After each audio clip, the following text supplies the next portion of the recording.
Good afternoon, Shorter University. You're listening to Hawk Politics with Allison Miller. Today I've invited two guests to speak with us, Nolan Chislett and Jesse Sargent. Nolan is a junior business major here at Shorter, and he plays an active role on campus.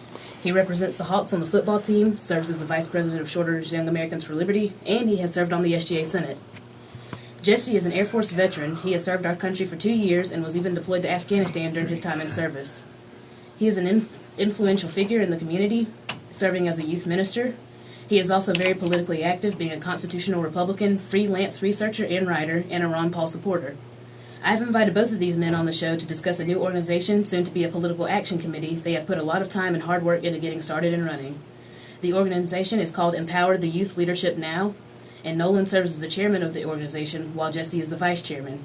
Our friend Mr. Charles Stoker serves as the leading advisor for the organization. So before we get into Empower the Youth leadership, I would like to know more about your personal political views, if you all don't mind sharing. We'll start with Nolan. Nolan, can you describe yourself in political ideology terms? Like which political party, if any, do you mostly identify yourself with? I myself am more of a constitutional Republican. I basically believe in anything that the Founding Fathers put into work and action when they founded this country so many years ago. And what about you, Jesse? Do you identify yourself with any political party or have any? I'd have to agree with what he said. I'm a constitutional Republican. As far as who I most identify myself with, I guess you already covered that's Ron Paul. I guess you'd say I'm libertarian leaning, but I'm a Republican, so it's hard to say sometimes. People, tell you, oh, you're gonna screw the vote up if you vote for this person instead of that. So it just depends. I vote based on principle, so that's what's important to me. All right. And which of the many major political issues we're facing as Americans today is the most important to you, and what is your view on that particular issue, Nolan? The biggest issue that I'm really concerned with today in America is basically the war on leadership. Today we put in a lot of people who are show a lot of ignorance into office, into these leadership roles for churches, and even like in schools and stuff like that.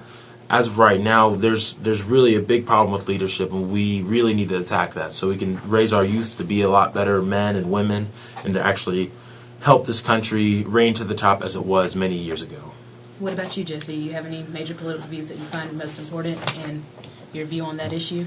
The most important is the Constitution to me, because I believe that all of the problems that we're facing, especially the ones that they put in front of our face the most, from abortion, marriage, to the war on drugs, the war on terrorism, those types of things, I believe they all stem from not a poor understanding on the part of our politicians, but a skewed idea that they can determine what those things actually mean by the interpretation or whatever it may be. And I know as constitutional conservatives, you all are really big on the Second Amendment. Can you get into more detail on that, Nolan? In the Second Amendment, I really do support the idea that every American has the right to bear arms. They have the right to self-defense when it all comes down to it. I also agree with the fact that there should be a well-regulated militia. Honestly, I don't think of a militia as like some kind of insane army or something along those lines. I would think of it more as a nice community group that basically is a better version of a neighborhood watch, you could say. Everybody's kind of in support with everybody. It's a nice community factor. What do you have to say concerning the Second Amendment, Jesse? I like that idea, what he just said. And also, I believe that registration is wrong. I believe it's immoral. I believe that the militia, the idea of the militia, we shouldn't have a standing army for one, and what I would default to is that liberty comes with responsibility, and as Americans, as human beings, we have the duty to ourselves, to our children, to those around us, to be responsible. And if we cannot be counted as responsible, then people will wind up acting like children. And I think that's a big reason why they, a big way they have made it so that people, can't be counter responsible or accountable with those weapons, and so they seek to take them away, is because they've through education and propaganda have turned us into people that typically, a lot of people can't be trusted with weapons, and so we have this registration problem where we consider, that people have become more and more untrustworthy, and that has a lot to do with our morals as well. And I agree with you all, statement concerning the Second Amendment, simply because not only just for safety issues, but also since it's one of our God-given rights granted to us in the U.S. Constitution, and I do believe that it should be respected everywhere in the United States. And Jesse, as I've mentioned before, you've served our country in the United States Air Force, and I'd like to thank you for your service to the country. Thank you. And I wanted to ask you, does being a veteran inspire you to become more involved in government and politics? Does it give you a motivation to really get involved in the process and have a say-so in the country's government process? Well, first off, you said that I was in for 2 years. I was actually in for 3, so... I'm sorry. But does it encourage me to get... When I was in Iraq, George Bush was voted in his second term. And that was when I started looking into it. And before I voted, before I was going to vote, I decided to look into what I was voting for. And it seems to me that a lot of Americans don't do that anymore, though I'm sure that I'm just misled in that. But I started looking into it, and I started looking into what George Bush was really all about, what's really going on. And I started getting exposed to ideas and things that I'm glad I was exposed to. Ron Paul, the idea of liberty and personal accountability, and I really took it seriously. My obligation to my country, to my countrymen, my fellow country people, to my fellow American, to do my best to be diligent about, as far as knowing what I was getting into when I voted, who I was voting for, what they actually stood for, and what they had done. And when I started researching, I found out, the war that I was in wasn't anything that, as an American, was legitimate for me to be a part of. I started realizing that the fraud, waste, and abuse that is actually allowed by not just allowed, but propagated by our government, I started realizing what's actually going on here. It was all about money. And that really inspired me. Learning these things, I took a sledgehammer to thousands of dollars worth of computer equipment that the Army could have used. I mean, the Air Force, we had great equipment. But the Army, they give me an order, and you have to follow your orders or you're un-American, as far as it seems today, but that's wrong. We know that, according to our oath keepers would agree that we have an obligation to not fulfill what we consider to be illegal orders, and we not only the obligation, but we have that as a right, even in the military, and that's denied to our military members today. And these things encouraged me to want to do something, and I'm glad for the people that I've been able to talk to who were convinced of the same truth that I had learned. And could you compare the treatment of veterans in the Bush administration to the Obama administration? Do you notice a recognizable difference in the treatment of veterans and soldiers in the two administrations, or do you think they're similar or one and the same? I think that one was leading to the other. Just like all the blame that goes on from the supporters of Obama blaming everything on Bush. Bush could have blamed everything on Clinton. Clinton could have blamed anyway. Repeat the question, please. Do you notice a difference in the treatment of veterans between both presidents' administrations, between the Obama administration and the Bush administration? Do you see a significant change in the treatment of our veterans, or do you think both were one and the same as far as their treatment of soldiers and the veterans in the United States? That's a huge question, because there's a lot of things that go into that. As far as at the VA, I don't even go to the VA. I need to from time to time, but I don't want to. You know what I mean? Because of how bad it is. For example, I know a man named Mr. Haynes. He lost vision in his eye, one of his eyes, and he had to go to Nashville. He was driving from North Georgia to Nashville to get the problem taken care of, and they were bound. The people at the VA are for the most part great people, I know because I've met a lot of them. And there's nothing wrong, but they are bound by policy. They are bound by bureaucracy to follow certain rules that, in this particular case with Mr. Haynes, he's a Marine veteran. When he lost vision, he went and they were obligated to try and save his eye. And this is just one particular case. They were obligated to try and save his eye. And he, from the get-go, was fine with him taking it out and so he could get back to work. What ended up happening was pressure built up behind his eye, and it caused him serious migraines, serious complications. But they still had to try to save the eye. He didn't get the help that he needed because they had to be more concerned about the policies than his person. His not person, but they'd be more concerned about policies than people. And it practically removes humanity. Just like with the military, and the problem I already mentioned, where you're not allowed to refuse an order if you consider it illegal. That is the exact same problem, is because the military removes the humanity of the people that join to where the government owns you. It's and for all practical purposes, slavery, if you think about it in that way, because they've removed that liberty from our soldiers. If I can't refuse an illegal order without going to jail, then, that's taken away a human part of me, the right to decide for myself what is right and what is wrong according to my conscience. And that has been a progressive problem. From Bush to Obama, the government now, if you get a sunburn in the military, you can get some serious repercussions for destruction of government property. Because your body belongs to the government is what. But there ought to be. That's why the well-regulated militia was preferred by our founders as opposed to a standing army. A standing army is technically illegal in our country according to our Constitution.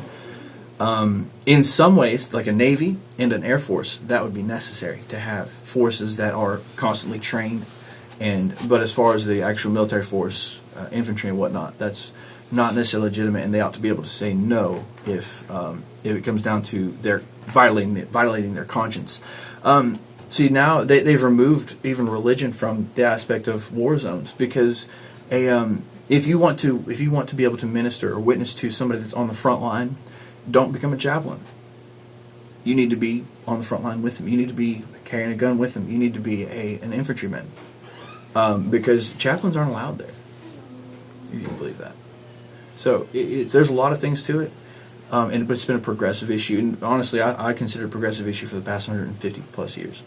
So, like, if a chaplain in the military is not allowed to minister on the front lines or during combat, what exactly is the role of a chaplain in the U.S. military? Well, it's fast becoming not even suicide prevention, because you can barely do that even.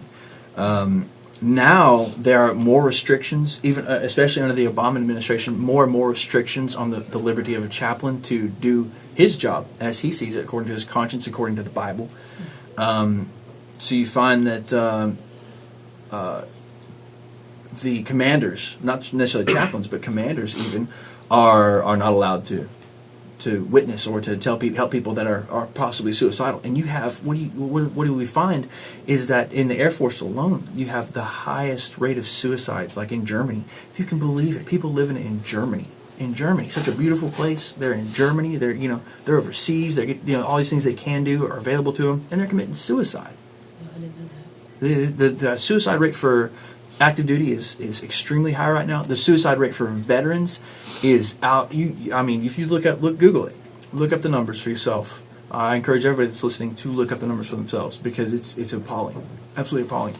And to me, it's directly related to the lack of freedom, the lack of liberty, especially of the Bible and of the gospel. And just out of curiosity, what do you think of this recent VA scandal under the Obama administration? And do you think the media did a sufficient job of coverage of this issue? I honestly don't know enough about that particular issue to give much of an opinion on it, but I can surmise that, yeah, the Obama administration probably, or whoever in power, it doesn't matter if it was Obama, it didn't matter if it was Bush, I guarantee that it wasn't given enough publicity, and I guarantee that they didn't do the right thing. And from a veteran's perspective, what does the U.S. government need to work on in regards to the military and foreign affairs? Like, what can they improve on, and what do they need to change? I do not like isolationism. I support Ron Paul, and I know that he is not isolationist, though people pretend he is. Isolation would be like North Korea. Non-interventionist would be, which I think that would be what Ron Paul is, and that's where I line up. We shouldn't be policing the world. That's not our business. We should be like Thomas Jefferson did. He when our merchants were getting their ships stolen and they were getting made slaves around North Africa when they was traveling in their ships. He took action and he protected them, and he did what he could to, and even if it came down to war, to protect American citizens abroad. But he didn't station troops abroad. He didn't, form American bases that eventually will get turned over to the hands of other countries that we don't know if they're going to be, stable in the future. We have no clue. Apparently, we're not even stable enough to know that we're going to be, But we should not have so many military. We're not an empire. That's illegal. We should not have so many bases across the world. Traveling's great, but if things were more constitutionally aligned, it would be easier for Americans to travel, to afford to travel. You talk about no IRS, no income tax, and that kind of thing. It would, we'd be able to afford to go to Germany and not have to worry about join the military and you'll see the world. That wouldn't be so appealing or enticing to young people if things were the way they ought to be. So that's one thing. So that's a big thing on foreign affairs. We shouldn't act like we're the big dog. We should have humility. And we hear people all the time saying, "I'm proud to be an American." And okay, to a degree, I'm very happy. I'm very, very happy that I was born in the United States of America by no choice of my own. It's nothing I did. I'm very happy to have the opportunity of responsibility and accountability to do by my duty what I'm supposed to do as an American. That's huge. That's gigantic. And the world looks to us. And that's why most of the world hates us so much today, is because we don't do what, if they had the opportunity, they would do. I'm sure that the little kids starving in Africa, if they had the perspective that they have now and then the ability to change that perspective to what we have, I'm sure they would do something. And more you hear people say things like, I just don't want to think. And that's sad, very sad. So there's a lot of things as far as military and foreign affairs that can change. And I know this is a topic of debate among Christians and also among politicians, but what are your personal views in regards to Israel and our foreign relations with them? Should we keep our bond with Israel strong and still assist and aid them in any military affairs that they need, or do you think we should stay within our own? And this could be for Nolan or Jesse. Honestly, as of right now, just looking at the stuff that's going on in Israel, I have no opposition to Israel because from what I can see, and honestly, I don't know as much as a lot of people would. From what I can see, Israel is defending themselves, but there are some things that they do, such as there was actually a news article where like four children actually got shot down on a beach from people in the Israel military. So, with that being that, I'd rather just go ahead and stay neutral against it. I don't see any point in trying to fight against Israel, but on the other hand, I don't see any point in also trying to help Israel when there's stuff like that going on. Jesse, you have any comments regarding this issue? Yes, definitely. I love Israel. My stepmother is Jewish. I'm not Jewish, but I thank God for that. For she has a lot of what you'd call stereotypical Jewish traits to her. But what she wound up doing was she taught me about money. She taught me about what's going on in the world. She taught me about the Bible from her perspective. She taught me a lot about good things in good ways. And she was very strict. She was very hard, as you would expect, I suppose. But she was wonderful, and I love her to death. And I wouldn't, as far as, there's a lot of anti-Semitism growing in our country today, and it spawns from a Zionist perspective. And that, to me, there's a lot of truth that's been mixed with a lot of lie in that. And that's the way the devil always works. He always mixes the truth with the lie. If you notice in the Bible, every time you hear the devil speak, he's quoting the Bible. So it's a tough subject. But as far as Israel as a nation, I'm for them existing. I'm for them protecting and defending themselves. I'm for, if they take land and they've been attacked and they're able to conquer territory like they've done in the past, why should we stop them from holding on to that? That's more protection for them. It's more defense of their borders. And if people are so cruel and sadistic as to continue to attack them with extremely incredible odds in the favor of Israel's enemies, like we see in the 6-Day War and others. Like with the day after Israel was founded, they were attacked immediately. Historically speaking, that's what I would look at as far as the subject goes. There was nobody that inhabited the land before Israel was there, except for, there were some Jews and there were some Palestinians. But, the issue has been changed. It's, you've got millions of supposed Palestinian refugees that aren't even from Palestine at all, and they weren't there before Israel was there, but now they come and claim that they own the land. No, the issues are twisted, and as far as Israel goes, they have every right to defend themselves. They are strong enough. They don't need our help. I don't think that we should give any foreign country money, considering the problems that we face today, and our $17 trillion debt, and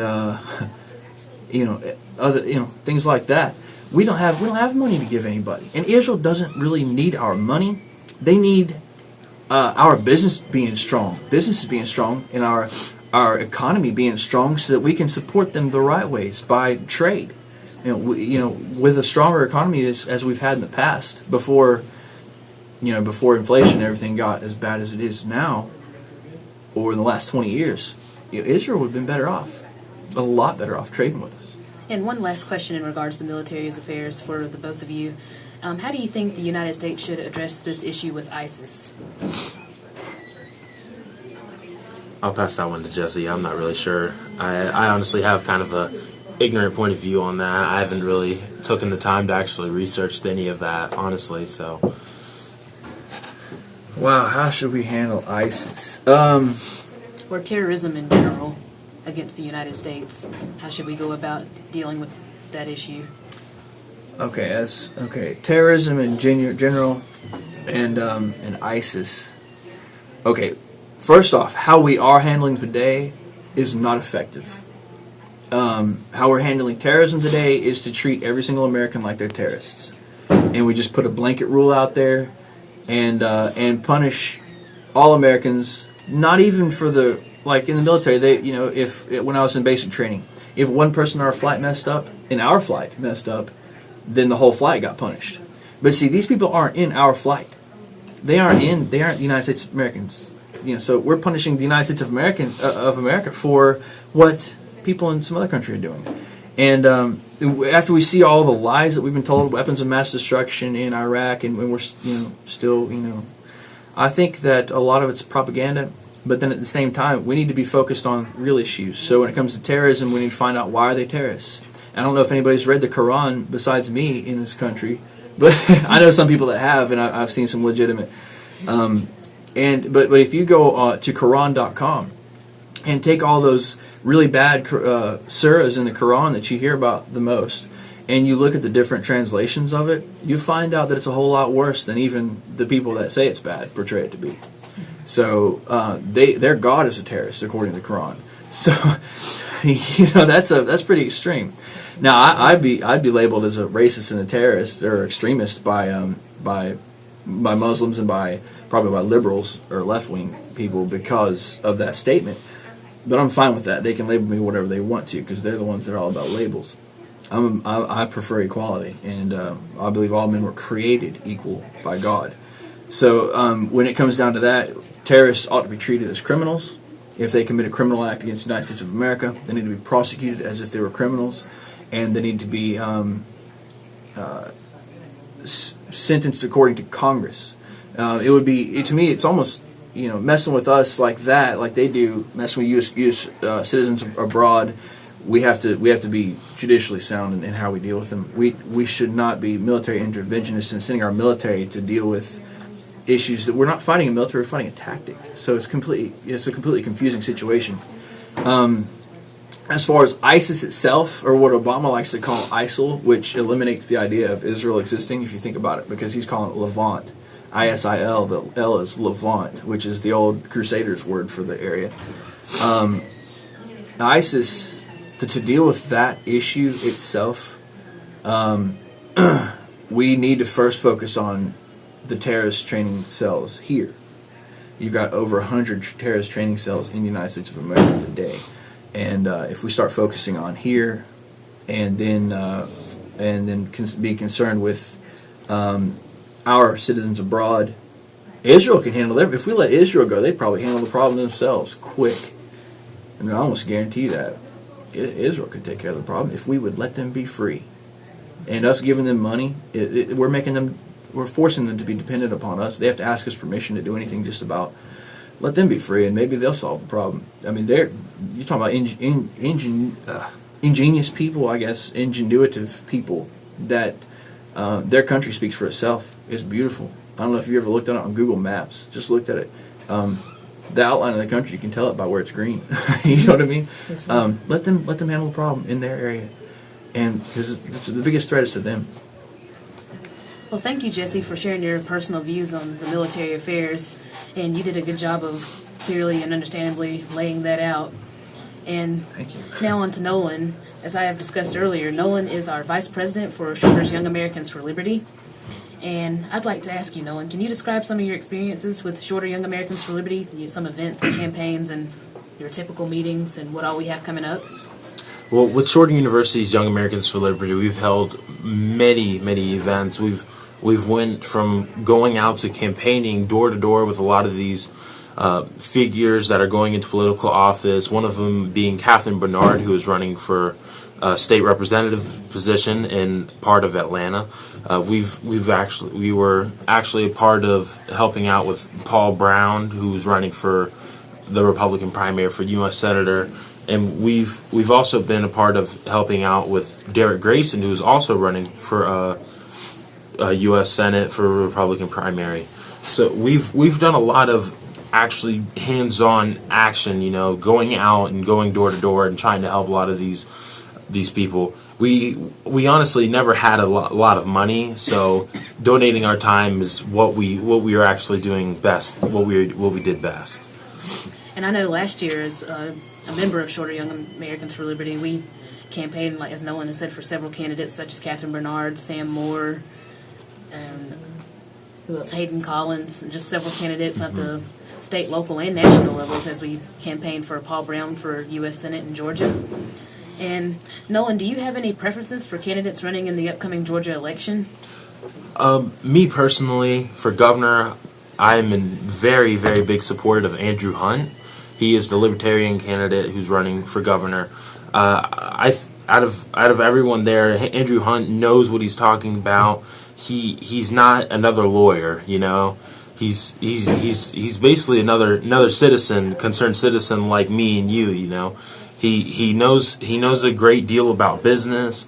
He knows the ideas of our Constitution. He knows what it's the actual foundings of an actual republic instead of what today's society is trying to force us into a democracy or majority rule, So with that being that, if for more information on Andrew Hunt, honestly, you could go to andrewhunt.us. He's honestly by far my most preferred candidate in the Georgia election right now. And unfortunately, our man, Congressman Paul Brown, did not make it and did not make the cut in the Republican primary for U.S. Senate. And Mr. David Perdue won the Republican primary, and he'll be running against Michelle Nunn in the November election. And do you have any views toward Perdue you would like to share, or toward Nunn, or do you have a preference in the U.S. Senate race here in Georgia? Preferably between the race between Michelle Nunn and David Perdue, I much more support David Perdue. From what I can see on Michelle Nunn, is very establishment. Probably is just going to go with the flow of things and not really actually be a voice that Georgia really needs. She's probably honestly just going to do whatever's majority ruled. She's probably just going to follow the crowd, and that's not what we need right now within the Georgia Senate. And I know you mentioned, when I've spoken with you before personally, you mentioned a lot about the Florida governor's race as you're from Lakeland, Florida. And I believe the two candidates for the Florida race is Libertarian Adrian Wiley and Republican Rick Scott. And would you like to share any preferences that you have for that particular race? Honestly, I do like both candidates. Adrian Wiley is definitely a very good candidate when it comes down to economic policies and everything along those lines. I'm also a very big fan of Rick Scott because of his business tactics. Rick Scott is actually a former business owner, and he was a very successful business owner. Out of the two, I honestly prefer Rick Scott a little bit more. Rick Scott, when he went into his campaigns the last time he ran, everything that he said, he backed up. Everything that he had promised, he went with, and he did everything that he said he would do. There was not a single lie that you heard coming from his mouth. But when it comes down to Adrian Wiley, the thing that kind of turns me off from him a little bit is his views on abortion, which I honestly take my moral policies a lot harder than I take any of my other policies on politics. He thinks that him personally he's pro-life, but he thinks it should come down to the woman's choice. And honestly, when it comes down to it, in my own eyes, I see that as a thing of life, and I don't see why life should be taken from something when there's no fair trial for it or anything like that, and there's no wrongdoing from that. That's honestly what makes me come down to Rick Scott over Adrian Wiley. And Nolan, can you briefly share with us your plans for your career or your position in politics in the future? I know you've mentioned to me before that you were interested in being a delegate in the Georgia GOP. Yes, as of right now, I would like to become a delegate for the Georgia GOP and try to do my best in representing. Later on down the line, maybe years from now, hopefully I'll gain enough strength to be able to run for something such as senator or a representative for either the state of Georgia or for the state of Florida. But wherever the Lord really leads me, honestly, that's where I'll take my steps. Amen. Unfortunately, Nolan has class coming up soon, and he'll have to leave us early. Thank you so much, Nolan, for sharing your personal views and speaking with us today. Thank you for having me on. We'll be back with Hawk Politics.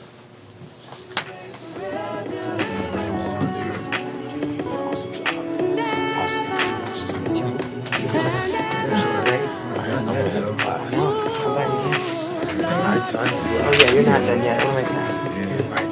Thanks, Nolan. Good job.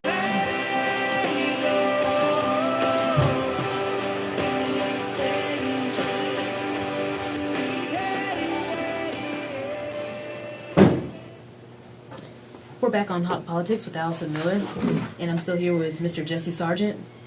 And now I'd like to get into Empower the Youth Leadership Now, which is the new organization that Nolan Chislett and Jesse Sargent have started up. And Jesse, what is Empower the Youth Leadership Now for our listeners who are interested? The original idea was to start a PAC, a political action committee. And right now, Empower the Youth is an organization. It is for hosting events, getting young people involved, showing them a plan for how we can accomplish our goals, and I guess that would cover the purpose and mission of the organization as far as what it's about. We're involved with the American Legion. We're trying to get more involved with them. The local one here in Rome that we've spoken at has access to 55 acres of property where they can host events. We're working with getting the ability to host events there and to use their facility for meetings and that sort of thing. And the idea is to spread the word that hey, it is possible. We can change things. We can change them for the better. Young people are viable in the political world in leadership. That there are a lot more principled young people than is oftentimes alluded to. We are powerful, and that's the point. It's empower the youth. So in summary, I would have to say that Empower the Youth Leadership Now is more about informing, educating the younger generation on the political process and political issues and getting them involved in government. Giving them a forum to debate and to learn and grow, and it's all, the main goal is to start a PAC, a political action committee, which is a way to raise money as well and to support young, principled elected officials from among our own ranks. So to help raise up the young people that are involved to positions of leadership so that they can have an effect. And who all is the organization intended for? Like, what age group is mainly the target for Empower the Youth? I would assume that Empower the Youth entails that it's for mainly the younger generation, but is it only for young people, or can some older or middle-aged people also be involved in helping the organization? Well, I'm 30 years old, so that's young still, but it's a little older than 20. But we're open to high school students, and the oldest that we allow is, I suppose, 40, and over 40, and that's our cutoff for Empower the Youth. But there is a sister organization to be started that's would be called Supporting the Youth or Support the Youth, and that would be for people over 40.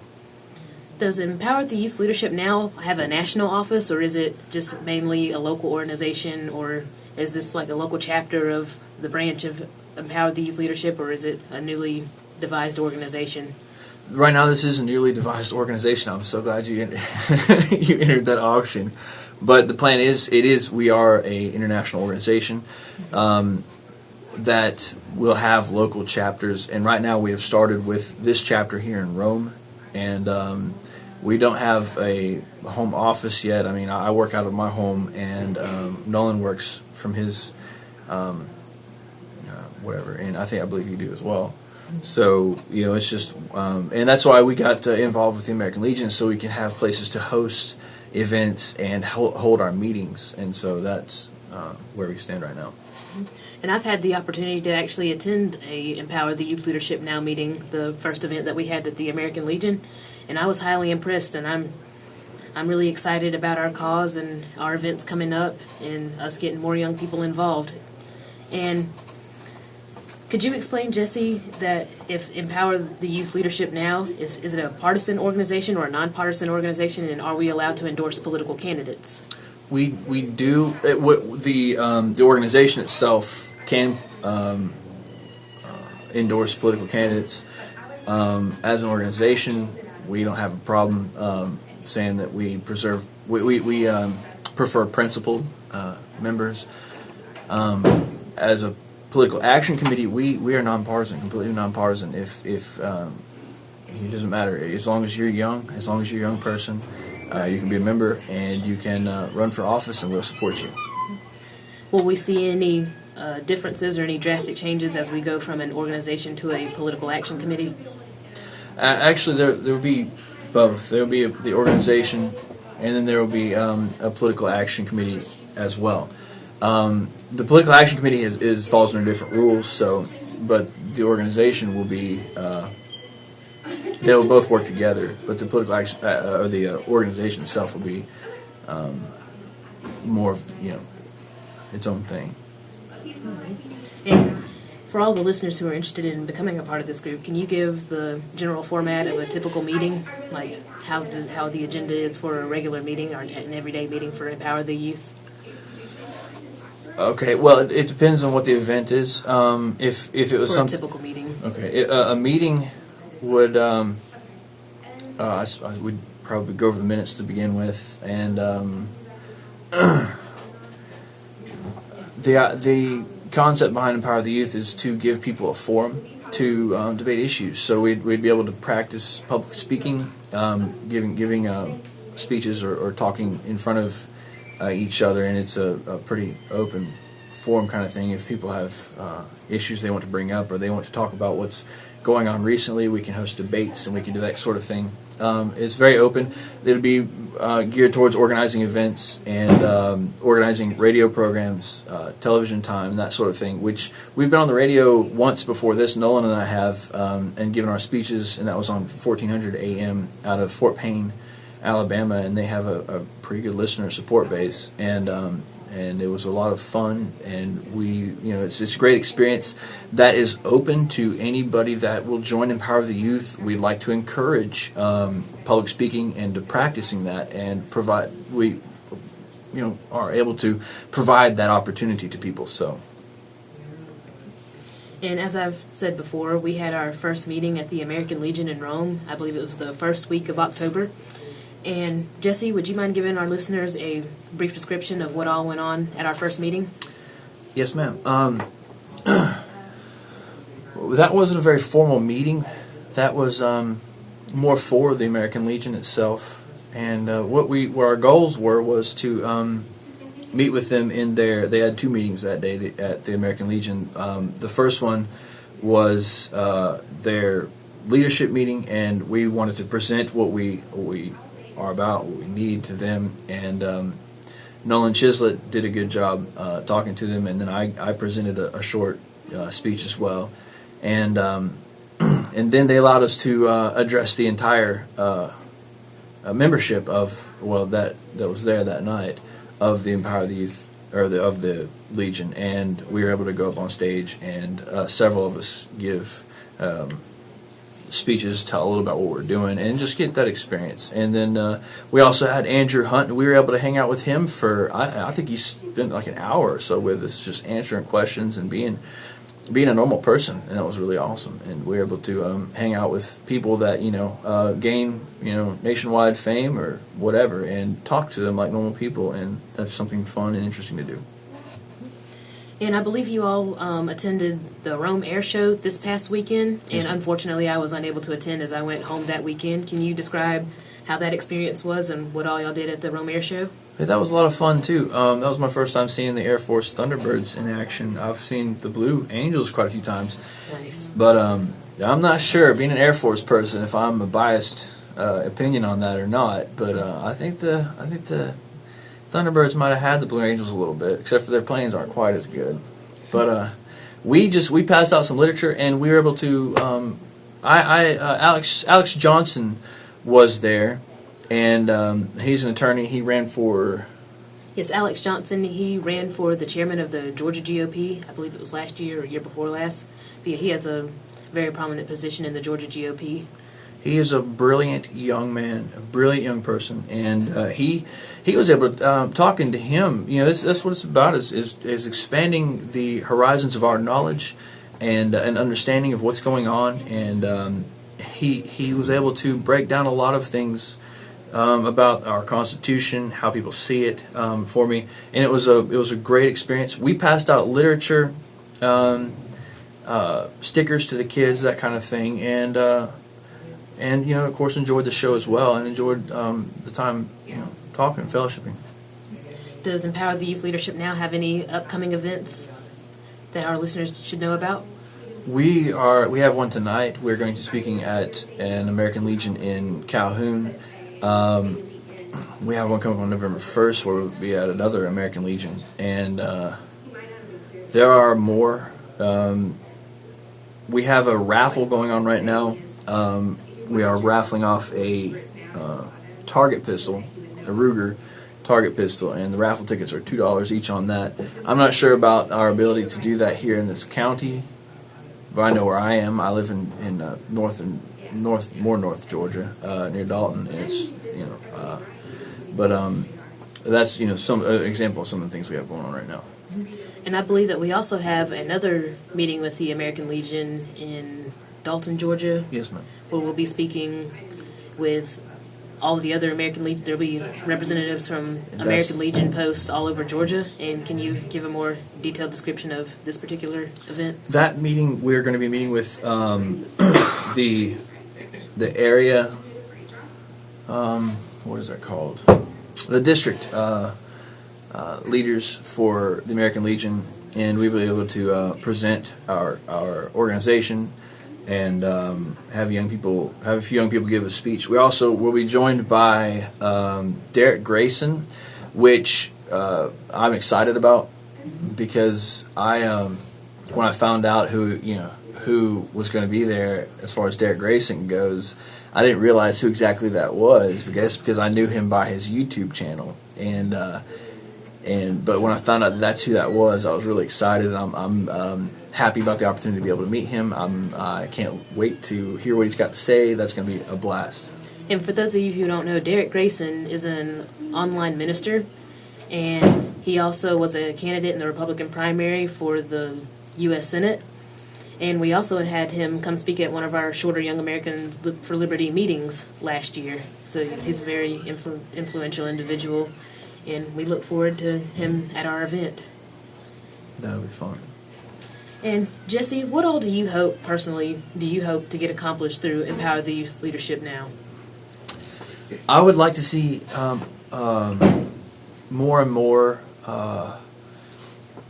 principled young people, young Christians, young people that know that it's their duty and responsibility to get involved. I would like to see them be empowered by this organization to get in positions of leadership, to take back the Republican Party for constitutional republicanism, to return the values.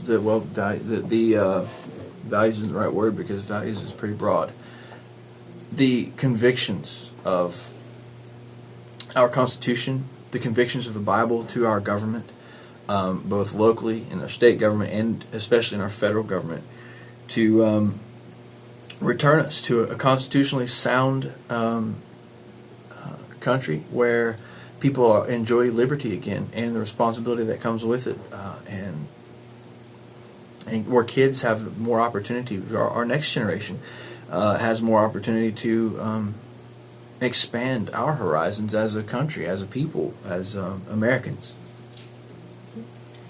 And do you have any short-term and long-term goals set for Empower the Youth Leadership Now? Like, do you have any goals that you would like to meet before the end of the semester or before the end of this year or in the next 3 years or however long you have the term set out? You have any goals set for those particular periods of time for Empower the Youth Leadership Now? Yes, ma'am. Right now, we have a Facebook page. We're working on a website. We're working on the ability to donate on that website and that sort of thing, to get involved, to be able to log in. We are working on broadening our base. I mean, we gained 400 members real quick after starting up, and another 300 not long after that. We are looking at, our goals are to expand, to get the message out there, what our aim is, and we are looking to be able to support candidates as a PAC, a political action committee. That's one of our major goals, and we appreciate everybody that has been involved with encouraging us, giving us advice. Charles Stoker especially, you, Allison, Nolan, Chislett, Matthew Banks, people like this that have helped a lot and have done something for us, getting the word out there. People that are ready and willing to go on the radio. I think thanks to Alex Johnson for helping us, to understand these goals that we do have and to accomplish them. And we have to give another shout out to Charles. Charles Stoker is our leading advisor for Empower the Youth Leadership Now, but Charles has also gone out of his way to help us on other endeavors, especially earlier this year and last year with Shorter Young Americans for Liberty. He was our means of transportation and resources when we went campaigning and door-to-door for several different candidates across Georgia. And Jesse, would you like to go into more detail of the role of Charles in our group, kind of elaborate on his duties with our group? Charles is an advisor. We had kind of a providential meeting. I met him one day. He was working on some work for Crusade Across America, which combines Empower the Youth as well as a Merit University, which is a college startup that's currently undergoing its first phases of starting up, just like we are with Empower the Youth. that he's very involved with both of these things, and he's a very influential person. He knows a lot of people. He's very active, and he's very wise, and he gives great advice on speaking publicly. He's got experience. I believe he went to college for it, and that sort of thing. He's a great person to be able to get that kind of advice from. And also for students who are listening and may be interested in becoming part of Empower the Youth Leadership Now, what all do they need to do to get involved? Like, can you briefly go over the membership process and the contact information and what all they need to go through to become involved? Right now, find us on Facebook, Empower the Youth Leadership Now. I believe if you go to facebook.com/Empower the Youth Leadership Now PAC, you'll find us real easy. And to get involved, send a message to that until we have our website up and running. Send us a message with your name, your full name, your phone number, email address, your date of birth. That's real important because this is based on age. Not discriminatory in that way, but so your date of birth and your location, and that will help us to get you involved. And for those of us, like myself, who do not have a Facebook and really not that into social media, are there other means of contacting you all? Like give an email address or a phone number or anything of that sort? You can email myself. My email is jsargent, Sargent, 8458 @gmail.com. You can give me a call at 706-218-4013. And you have Nolan Chislett's phone number. That would help as well. They can give him a call as well. Yes, and students can see Nolan Chislett around campus. He's really involved on campus, being part of the Hawks football team and SGA Senate, and just really involved on campus. You could see him around. And you could also email Nolan at nolan.chislett, CHISLETT, @hawks.shorter.edu. And again, as Jesse said, you may also contact him by phone or through email. And again, I would like to thank Nolan and Jesse for volunteering their time and coming on the show today. Again, their organization is called Empower the Youth Leadership Now. Empower the Youth Leadership Now. And I've had the opportunity, as I've said before, to attend one of their meetings and was really impressed. These guys are the real deal. They're ready to get to work and get things done. And I highly recommend Empower the Youth Leadership Now to everyone on campus who has an interest in politics, leaderships, or just making a difference in the nation or their community in the state. And if you are interested in joining Empower the Youth Leadership Now, again, contact Nolan Chislett at nolan.chislett@hawks.shorter.edu or Jesse Sargent by email. And Jesse, just for those who may be writing this down or trying to keep this in mind, can you repeat your email and your phone number? It's JSARGENT 8458 @gmail.com, and my phone number is 706-218-4013. And again, I'd like to thank both of these men for their time coming on the show. And thank you, Jesse, again for your service to our country. And I'd like to thank all of my listeners who make this show possible. And you just listened to Hawk Politics with Allison Miller.